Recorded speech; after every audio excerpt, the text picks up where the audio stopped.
The Smith family, seemingly perfect in every way, decided to spend their summer vacation at a secluded vacation home deep within a dense forest, far from the hustle and bustle of the city. Everything started out idyllic.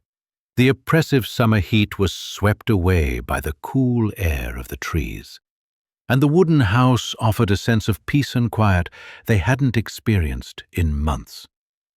But from the very first moments, something strange began to unfold. As soon as they arrived at the house, a sudden chill gripped the air. Though it was summer, the atmosphere felt eerily cold, as if the house itself was exhaling a deep, unnatural frost. The sky darkened prematurely, and gusts of wind began to blow, carrying with them unsettling sounds from the forest that surrounded them. The place had an aura of isolation, like it was forgotten by time. James, the father, was an avid photographer and could never pass up an opportunity to capture moments. He eagerly took out his camera, determined to preserve every beautiful memory of their vacation. However, when he looked through the lens, the light passing through the trees appeared distorted, unnatural. The beams of sunlight didn't shine like they should. It was almost as if something unseen was manipulating the light itself. James started taking the first pictures of his family, Sarah, his wife, standing beside Emily and Ben under the strange light of the afternoon. But as he reviewed the first few photos, a chill ran down his spine. In every single shot, behind his family, there was a shadow. It was faint at first, a barely perceptible silhouette, but it was there, hovering, watching. It wasn't the shadow of anyone in his family, nor any tree or object in the background. It was a shadow of a person, tall, vaguely human, but with no clear features. James blinked and adjusted the camera, thinking it was a technical error. But when he took more pictures, the same shadow appeared, steadfast and unnervingly constant. "Maybe it's just the camera," James muttered to himself. But the unease creeping up on him wouldn't let him go. That shadow wasn't just an accident or a glitch. It was real, and it was watching them. Sarah, seeing the worry in her husband's eyes, dismissed his concerns. "It's probably just the light playing tricks, James. Don't overthink it." But James couldn't shake the feeling that something wasn't right. The shadow didn't belong. It wasn't an ordinary shadow. It didn't behave the way a shadow should. It felt deliberate. He couldn't help but feel that it was more than just an anomaly. It was something alive, something waiting.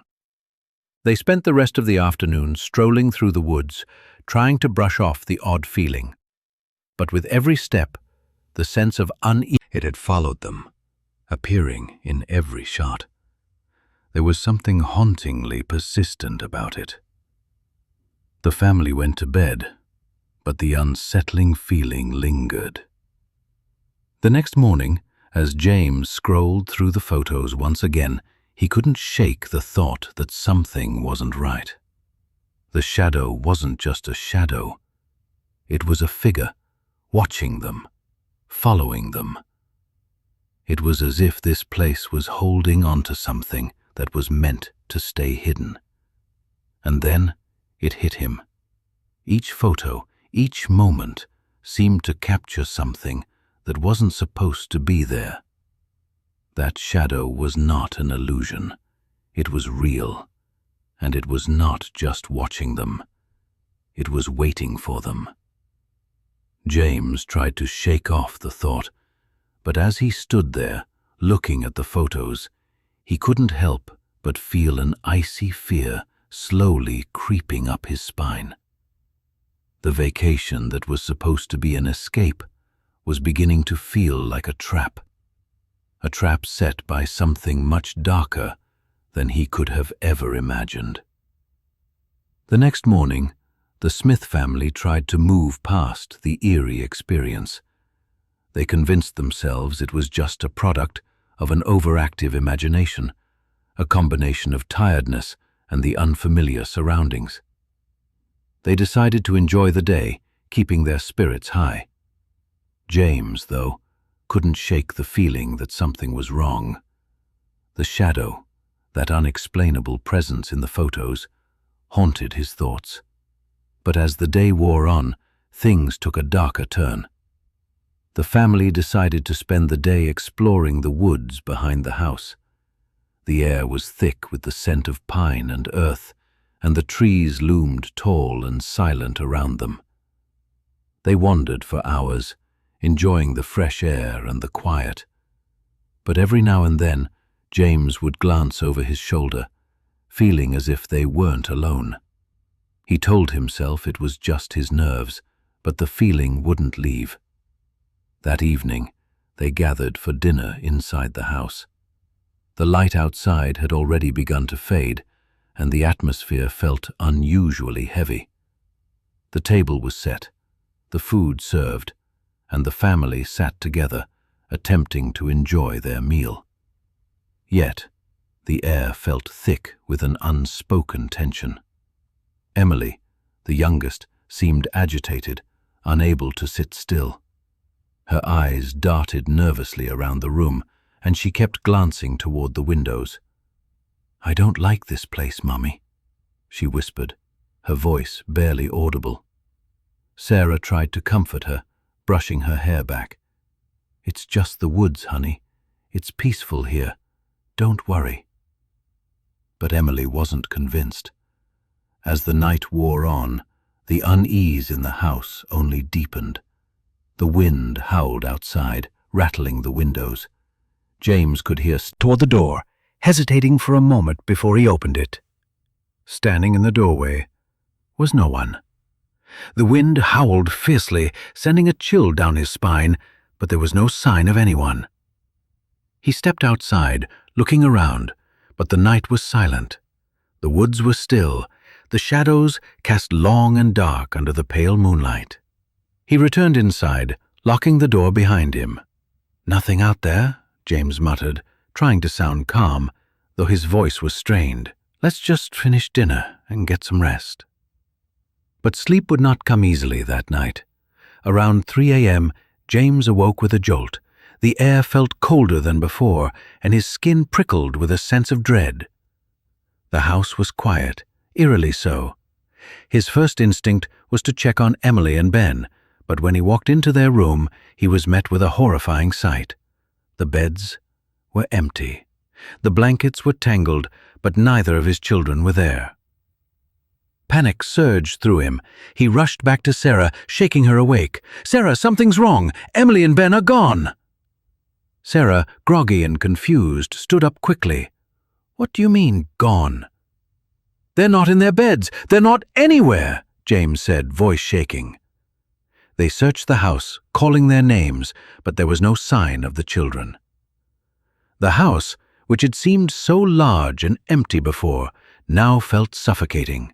They rushed outside, hoping their children had somehow wandered into the woods. But the night was silent.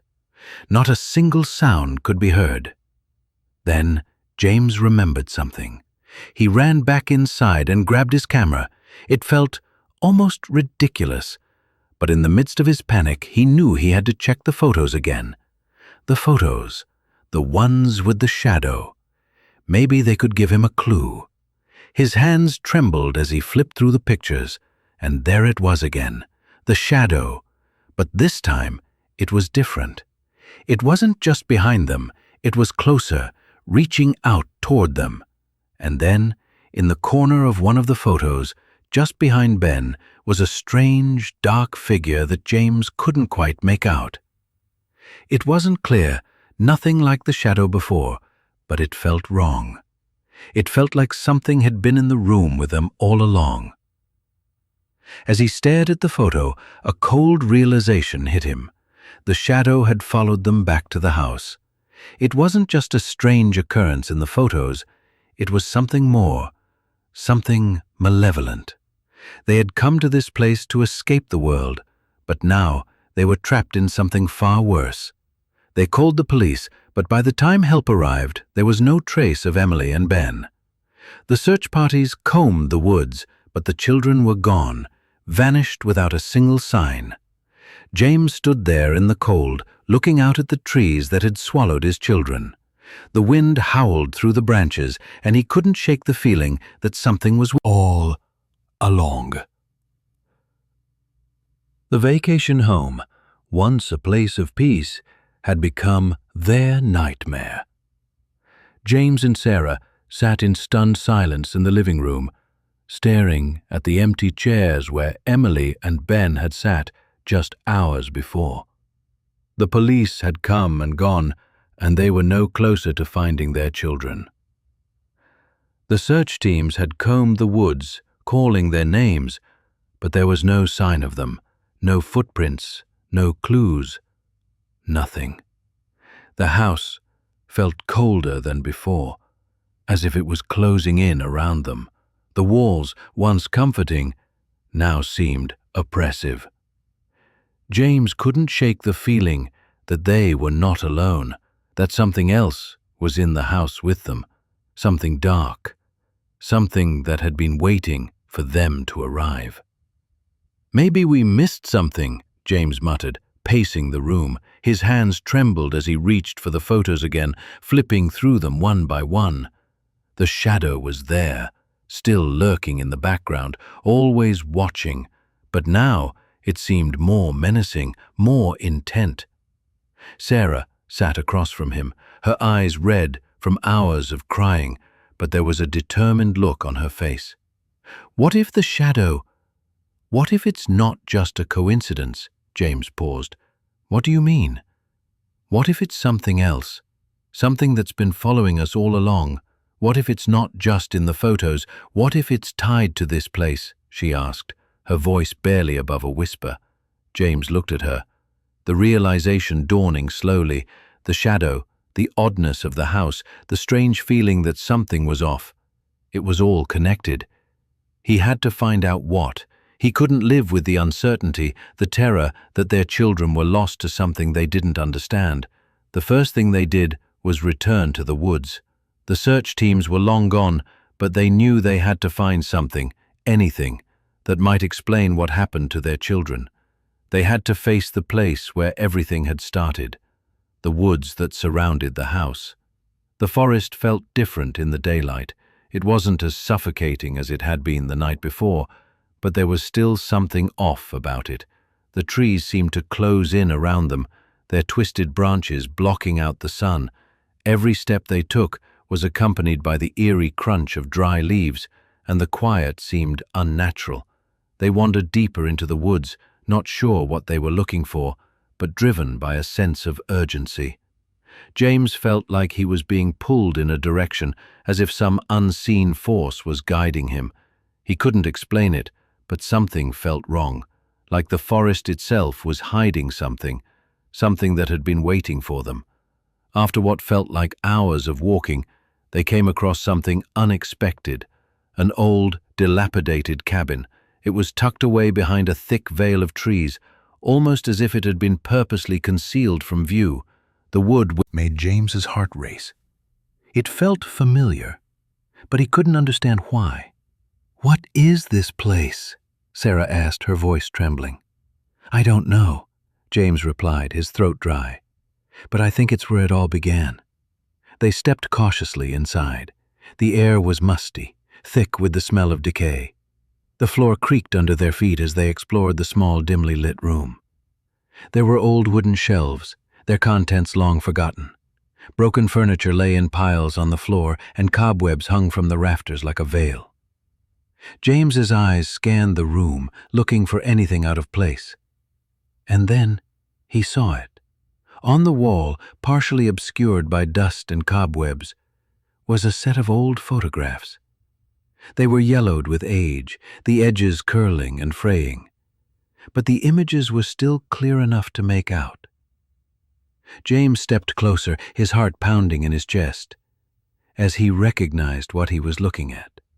The photos were of families, each one standing together, smiling in front of a cabin, that looked eerily similar to the one they were in now.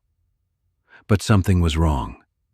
In every single photo, there was a shadow, a tall, dark figure standing just behind them, barely visible but unmistakably there. And in each photo, one person was missing. In some, the child was gone. In others, it was a parent. But the pattern was clear. The shadow wasn't just in the photos. It was part of the story. It had always been there. A cold shiver ran down James's spine as he realized what the photos were showing him.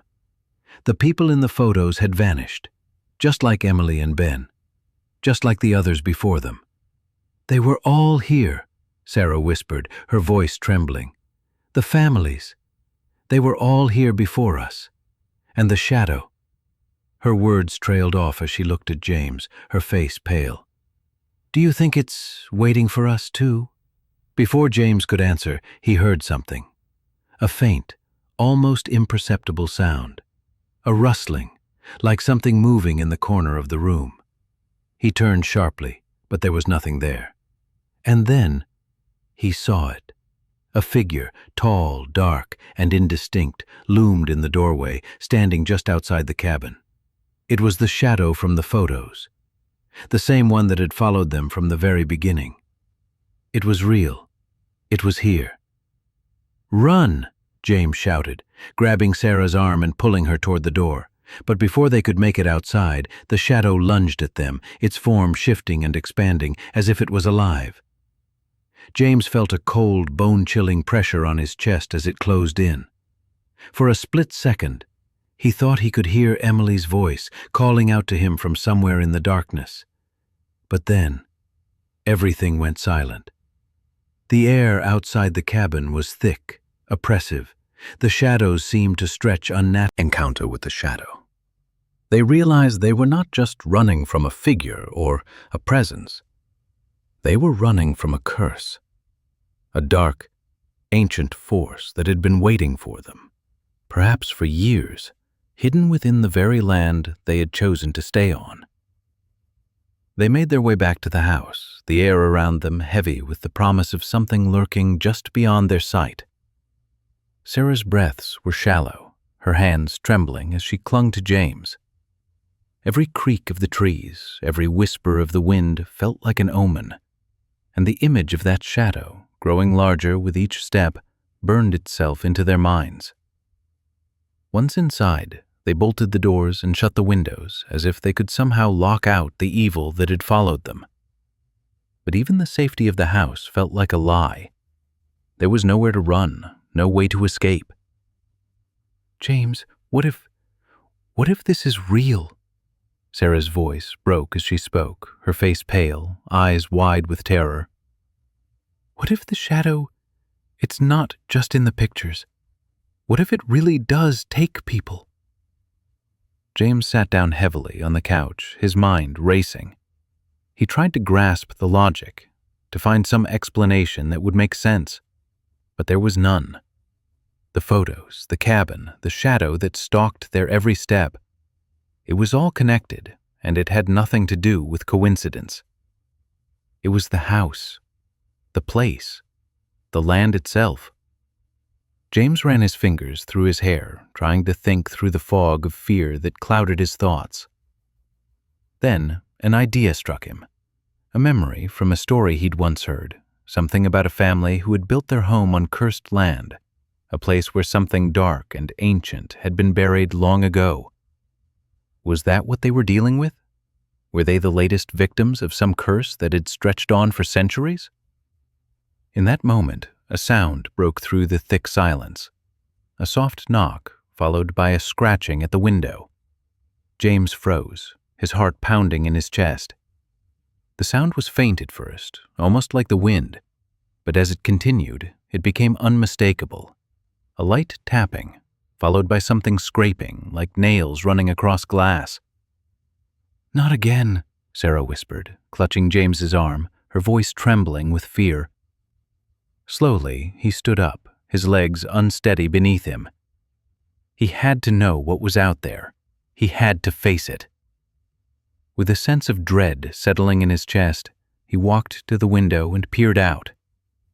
And there it was, the shadow, standing just beyond the glass. But it wasn't just standing. It was moving, stretching, twisting into something that no longer resembled a man. It was more like a living darkness, a mass of inky tendrils that seemed to writhe and pulse. James's breath caught in his throat as he watched in horror.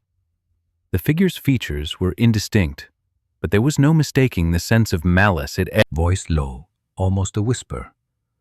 But James didn't move. His eyes were glued to the window, to the figure standing just outside. The shadow had been with them since the very beginning. It had followed them into their memories, into their photographs, and now it was here, alive, threatening to drag them into whatever nightmare it had been waiting to create. I can't leave," James muttered, his voice hoarse. "I can't let it take us. I won't let it take us."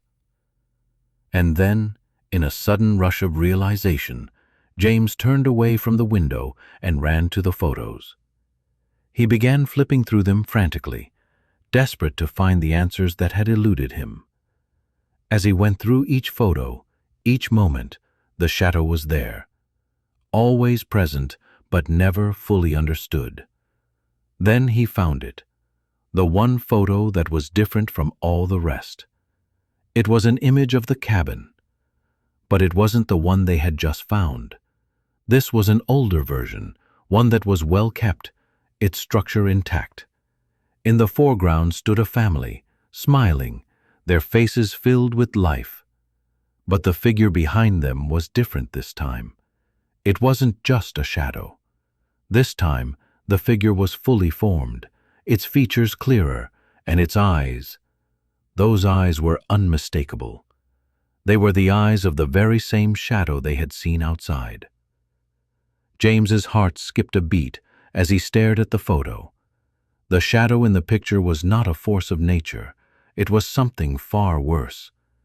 It was a person, a human being, someone who had been twisted and consumed by the dark force tied to the land. "This was the family that built the house," James whispered, his voice filled with horror. "They didn't just vanish. They were taken, changed." The realization was like a punch to the gut. The shadow wasn't just a malevolent entity.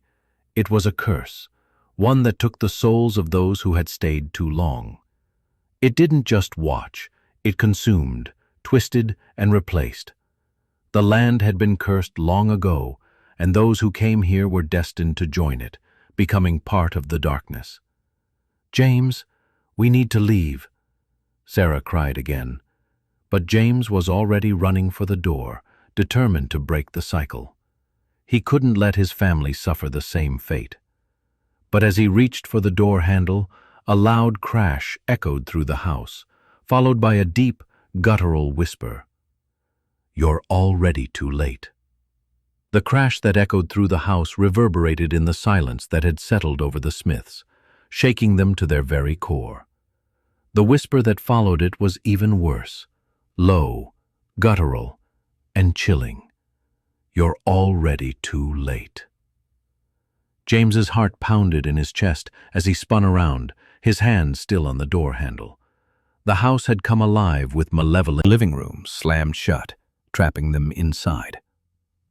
The light bulbs flickered overhead, casting long shadows that danced along the walls, twisting and shifting as if they had a mind of their own. James quickly turned to the photos on the wall, but the images were no longer the same. The figures in the photographs had changed. Where once the smiling families had stood, now there were only blurred, distorted faces. The shadows in the background were darker, more menacing, their features more defined, and in every one of them, the shadow, that same tall, twisted form, was closer, closer than before. "James," Sarah's voice trembled. "We can't outrun it, can we?" Her words hit him like a punch to the gut. He turned away from the photos, looking desperately around the room. There was no escape. Every corner of the house, every inch of the land outside, was marked by this thing, the shadow that had haunted them, the curse that had followed them here. He didn't know how long it had been waiting, but it was here now, and it wasn't going to stop until it had them. In the distance, they could hear it, the sound of something scraping against the walls, something scraping and scratching, growing louder by the second. The house was alive with the noise. The walls seemed to pulse as if they were breathing, and the floorboards groaned under an invisible weight. It was coming. No, we can't let it happen. We can't give up. James's voice was shaking with desperation, but there was still something in him that refused to accept this. He would not let this thing take them, not without a fight. Suddenly, the door to the living room flew open, but it wasn't the wind, nor was it anything as simple as the house settling. The door creaked as it was forced open by an invisible hand, and standing there in the doorway was the shadow. Its form was even more grotesque than before, more solid, more real. It loomed in the frame, dark and monstrous, its shape shifting with a life of its own. James's body went cold. He wanted to move, to run, but his legs wouldn't obey. The air seemed to thicken around him, pressing down on him with unbearable force. He couldn't breathe. The shadow stepped forward, its long, twisted limbs elongating with unnatural fluidity. Its eyes, if they could even be called eyes, glowing with an otherworldly light. The closer it came, the more it felt like the very air around them was draining away, leaving them suffocated and helpless. Then, through the suffocating silence, a voice, familiar yet distant, rang out, "Help us." James's heart leaped into his throat. He turned to Sarah, her face a mirror of his own fear. "Did you hear that? Was that—" "It was Emily," Sarah gasped, her hands trembling as she grabbed James's arm. It was desperation, the haunting clarity in her voice. And suddenly, he understood. This was no simple curse. It wasn't just the shadow. It was something far older, something tied to the land itself, to the family that had lived here long before them. The shadow wasn't just a creature. It was a keeper, a gatekeeper between worlds. It didn't take people randomly. It took those who had been marked, who had unknowingly crossed its path. And in each case, the family's essence was absorbed, twisted, and used to keep the curse alive. "Emily, Ben," Sarah whispered, her eyes full of tears, her voice breaking.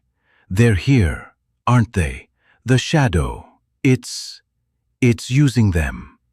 James clenched his fists, his mind racing. He knew what they had to do. He had to confront this thing head on. They had to break the curse. Without another word, he rushed toward the door, pushing Sarah behind him. The shadow was closing in, its cold presence almost suffocating. The temperature in the room dropped even further, and James could feel his bones aching under the icy grip of the darkness. The shadow's voice echoed through the house, low and mocking. "You can't escape. You were always meant to be mine." But James didn't stop. He had a plan, a desperate plan. He didn't know if it would work, but he had to try. "Sarah," he shouted, his voice hoarse, "we have to burn the photos, the house. We have to burn it all." Sarah's eyes widened, and she quickly grabbed the photos from the walls, tossing them into the small fireplace. James lit a match, his hands shaking as he set fire to the first of the photos. As the flames consumed them, he could feel the heat beginning to spread. The air grew hotter, but the shadow's presence seemed to recoil, its form flickering as if it were struggling against the flames. The house seemed to groan, a low, mournful sound. The shadow screamed, its voice growing more distorted, more enraged. It tried to reach for them, but with every photograph that burned, it seemed to weaken. "You can't stop me," the shadow hissed. "I am the curse. I am the end." But James didn't stop. He threw more photos into the fire, more memories, more souls. With each piece that burned, the shadow weakened.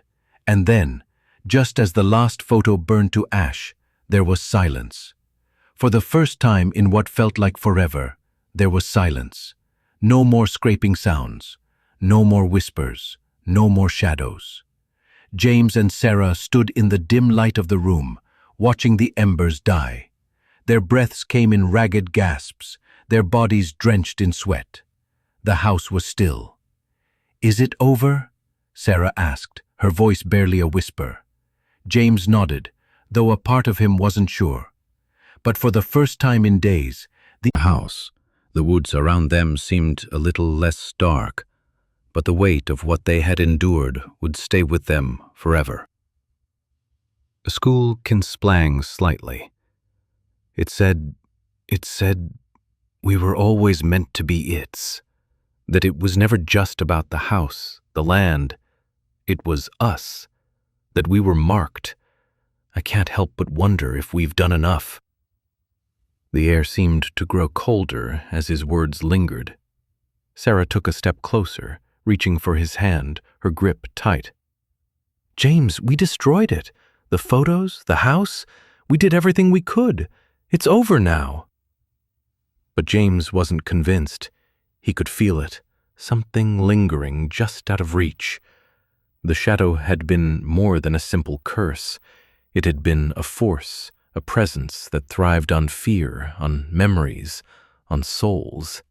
It had used the land, used the house, and in the end it had almost used them too. As they reached the car, ready to leave, James turned once more to look at the house, now a distant silhouette against the early morning sky. But there, on the ground in front of the house, something caught his eye, a shadow. He froze. It wasn't a normal shadow. This one was wrong. It stretched unnaturally long, casting an eerie, distorted shape across the ground. And as James watched, his heart pounding in his chest, the shadow seemed to move, like it was searching, seeking something. "James?" Sarah's voice was tight with worry, but James didn't answer. His eyes were locked on the ground in front of the house, where the shadow grew and twisted. It was as if the shadow itself had taken on a life of its own, independent of the house, independent of the land. Slowly, the shape of the shadow began to change, and James could make out a figure, familiar but distorted, as if it were a reflection of someone he knew. The figure's eyes glowed with that same haunting light, its form flickering in and out of existence, like a broken image in a cracked mirror. "Emily!" Sarah gasped, her breath catching in her throat. James's blood ran cold. The figure in the shadow wasn't just a shadow. It was Emily, but twisted. Her body was bent at unnatural angles, her face obscured by the shadow's form. She was there, but not there, and it was as if the shadow had consumed her, taken her essence, and reshaped it into something else. "No," James whispered. "No, this can't be real." But as he looked closer, he could see her. He could see Emily's face, but it was empty, hollow, as if the shadow had stolen her soul and left only the hollow shell behind. The shadow reached toward them, its tendrils of darkness swirling as if it wanted to pull them back, to drag them into the abyss. In a panic, James pulled Sarah toward Emily's eyes, glowing faintly in the darkness, staring back at them. The car sped through the winding roads, the trees blurring past. The house was fading into the distance, but the lingering feeling of dread and loss refused to leave. The curse might have been broken, but the shadow, it was still there, waiting. It wasn't bound to the house anymore. It wasn't bound to the land. It was something far worse, something that had followed them, marked them, and would never truly let them go. James clenched the steering wheel, his knuckles white, but deep down he knew the truth. They weren't free. Not yet. The road stretched out ahead of them, but no matter how fast James drove, it felt like the miles were endless. The forest, once a distant backdrop to their nightmare, now seemed to encircle them. The trees, though they had driven past miles of them, felt like they were closing in, their skeletal branches reaching out toward the car, as if trying to pull them back into the shadows.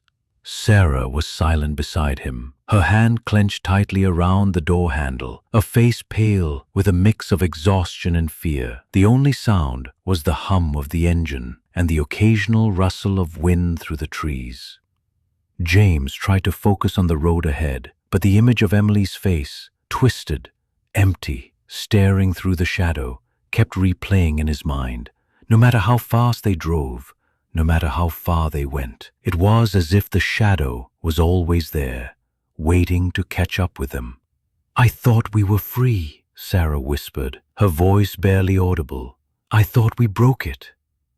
James's hands tightened on the wheel, his knuckles turning white. "We thought we did, but it's not over. The shadow, it's not just tied to the house. It's not just tied to the land. It's tied to us. It wants us, Sarah. It wants all of us."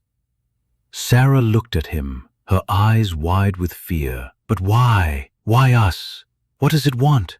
James could feel his pulse quicken, the weight of his own thoughts pressing down on him. He knew there was a part of him that still didn't understand. They had burned the photos, the house, the remnants of whatever had held the curse together, but there was a truth he hadn't wanted to face, something that had been gnawing at the back of his mind ever since they'd stepped into the woods that first day.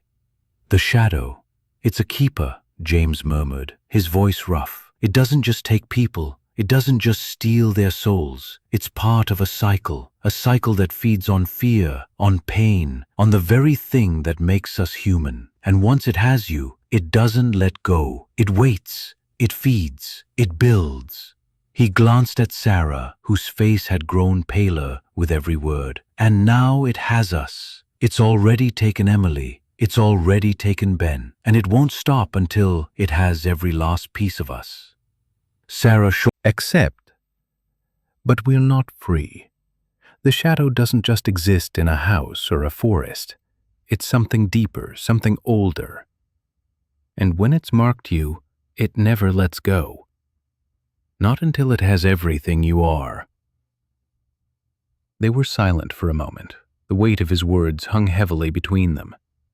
James could see the fear in Sarah's eyes, and he could feel it in his own chest, the cold, suffocating dread that had never truly left. Suddenly, the car's headlights flickered. The road ahead seemed to shift, like the very landscape was warping before his eyes. The trees lining the road began to twist, their branches becoming darker, more twisted, as if they were alive, reaching out to trap them. The shadows grew longer, thicker, more oppressive. "No," James muttered under his breath, his grip tightening on the wheel. "It's happening again." The car veered to the side as the darkness around them thickened. The road seemed to stretch on forever, but with every turn, the landscape grew darker, more distorted. The world outside the car had become a living nightmare, an endless labyrinth of trees and shadows. "James, look!" Sarah screamed, pointing to the rear-view mirror. James's heart skipped a beat. There, in the reflection, was the figure, the shadow.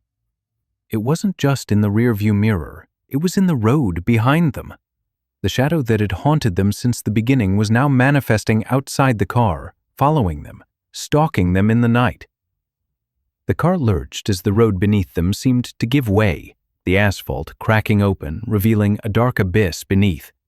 James slammed his foot on the brake, but it was too late. The car skidded, its tires squealing against the pavement, and with a sickening jolt, they went over the edge. The world spun as the car plunged into the darkness, the roar of the engine drowned out by the sound of the earth ripping apart beneath them. Everything went black. When James opened his eyes, he didn't know how long had passed. The car had come to a stop, the engine silent, but the darkness around them was still thick. The shadows had returned, but they weren't just outside, They were inside the car, closing in, filling every corner, every inch of space. He could feel them, pressing against him, suffocating him. "Sarah," he croaked, turning to her, but she wasn't there. Panic surged through him as he fumbled for the door. The darkness seemed to tighten around him, wrapping itself like a coil, pulling him deeper into the abyss. But when he opened the door, there was nothing but a vast, endless void. No sky, no trees, just a suffocating blackness that stretched out in every direction. He stepped out of the car, his feet sinking into the ground, the earth soft and wet beneath him. It was as if the world had turned into nothingness, and they were suspended in it, trapped in the place where time had no meaning. "Sarah!" he shouted, but his voice was swallowed by the end. Darkness. Suddenly, he heard a faint whisper, a voice he knew all too well. "Help us." It was Emily's voice again, but it wasn't the same. This time, it was distorted, corrupted by the shadows that surrounded him. And then, from the corner of his eye, he saw her, Emily, standing just at the edge of the darkness, her face twisted, her body contorted, her eyes glowing with that same otherworldly light. But this wasn't Emily, not anymore. And as James reached out toward her, his heart hammering in his chest, the shadow engulfed him completely. The last thing he heard was her voice, one final whisper, before everything was consumed by the darkness. "You were always meant to be mine."